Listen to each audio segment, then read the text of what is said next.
Hola amigos, les saluda Ernesto de la Torre. Hoy vamos a hablar acerca de la tradición bajo la lupa de la palabra.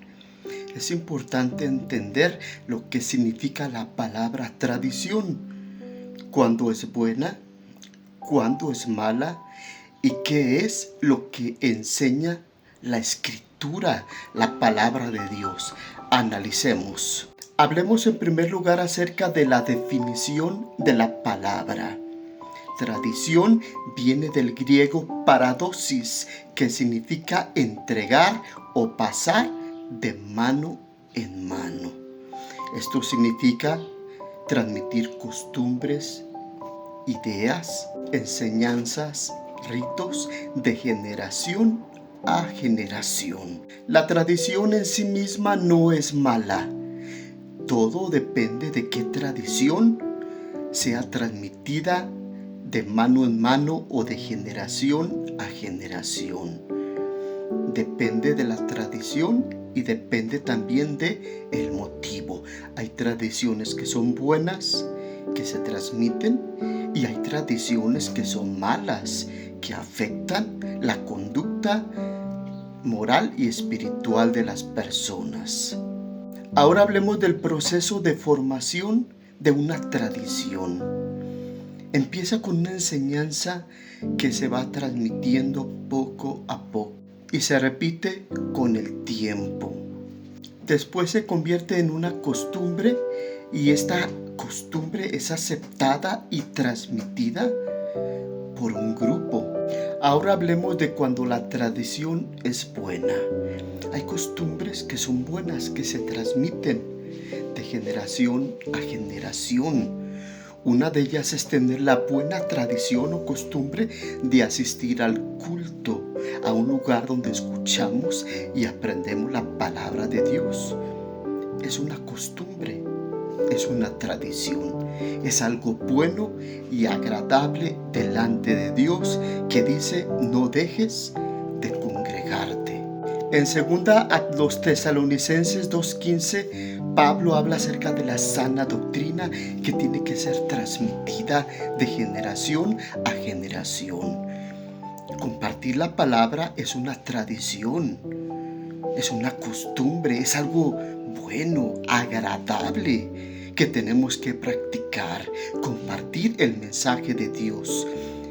Pablo les dice que retengan la sana doctrina y que la compartan a los demás. Esa doctrina que habéis aprendido, o sea, que fue transmitida de mano en mano, predicada, enseñada y ahora está escrita para que nosotros repitamos esa buena costumbre de escuchar y aprender de la palabra de Dios, de la única verdad que ha sido revelada y plasmada en la Santa Escritura, la Biblia.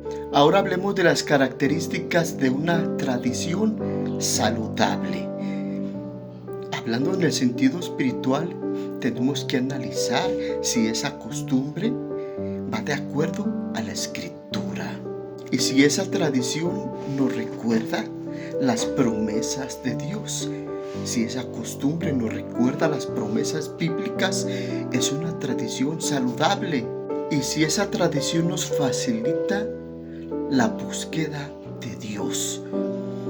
Por ejemplo, el pueblo judío celebra por tradición la Pascua. Cristo también celebró esa tradición. La Pascua es algo bíblico, agradable delante de Dios. Y el cristiano en la actualidad también tiene esa tradición. Celebrar la Santa Cena, recordar que Cristo murió, derramó su sangre y su cuerpo fue sacrificado a través del pan y a través del vino. Jesús dijo: hagan esta costumbre, esta tradición en la cual se glorifica a Dios. Otra tradición o costumbre es el bautismo. Es un rito en el cual representamos muerte y resurrección, una nueva vida.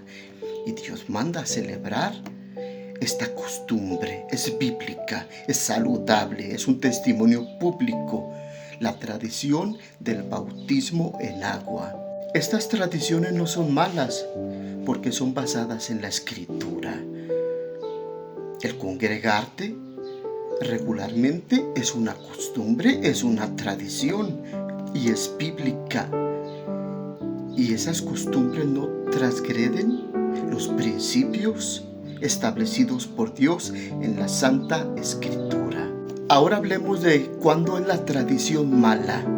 La tradición es mala cuando no se ajusta a la palabra de Dios, cuando va en contra de la Escritura, cuando la tradición promueve cosas que a Dios le desagradan.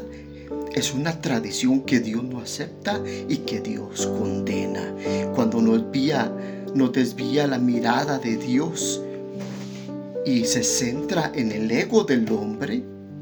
Jesucristo no condenó todo tipo de tradición. Sin embargo, Él condenó aquellas tradiciones que se contraponían al mandato de Dios o se ponían por encima de los mandamientos, como el comer sin lavarse las manos. Era una tradición que la ponían como si fuera un mandato de Dios, y condenaron a Jesús y a sus discípulos, los líderes religiosos, porque no guardaban esa tradición. Sin embargo, Jesucristo les dijo que invalidaban el mandamiento de Dios por guardar una tradición de hombres y que esa tradición se contraponía al mandato de Dios y ponía esa tradición por encima de los mandamientos. Jesucristo les dijo que ellos invalidaban los mandamientos de Dios para guardar una tradición humana. Hay tradiciones humanas que incitan al pecado y a la maldad. Esas son las tradiciones malas. Pero hay tradiciones exageradas. Hay tradiciones que ponían los escribas y fariseos por encima de los mandamientos de Dios, de tal manera que decían que no era importante honrar a los padres si ellos daban una ofrenda al templo. Esa tradición Jesús la condenó. Hoy en la actualidad hay grupos religiosos que tienen un código de vestimenta que se le impone a la gente, una forma de vestir. Algunos dicen que el hombre tiene que llevar corbata al templo, que tiene que llevar traje al templo, y si no lo hacen, están mal delante de Dios. De tal manera que esa costumbre la ven por encima de los mandamientos de Dios. No es malo que el hombre se vista formalmente y la mujer debe de vestirse honestamente, pero poner como un reglamento estricto cierto tipo de vestimenta y conducta, esa tradición es mala ante los ojos de Dios. En Mateo 15, 1 al 9 y Marcos 7, 1 al 13, vemos que Jesús se opone a aquellas tradiciones religiosas hipócritas que hacían a un lado los mandamientos de Dios y que prácticamente levantaban el ego y el orgullo de la gente, que eran una completa máscara de hipocresía y religiosidad. La tradición debe de ser la sierva de la verdad, nunca la maestra. ¿Qué significa? Que hay tradiciones buenas que nos invitan a amar, a buscar y a creer en Dios. Son tradiciones que son siervas, que nos conducen a la verdad. Pero la tradición nunca debe de ser nuestra maestra y nuestra guía. Nuestra norma de fe y conducta siempre debe de ser la Escritura y no la tradición. Tenemos que analizar que hay tradiciones buenas, tradiciones malas. Hay que rechazar aquellas tradiciones que son malas. Aquellas tradiciones que no honran a Dios. Marcos 7:7. Mi nombre es Ernesto de la Torre Martín. Busca mis videos en YouTube, en TikTok, busca mi nombre, y en Facebook busca mi página Reflexiones Bíblicas. Da me gusta, comparte. Dios te bendiga.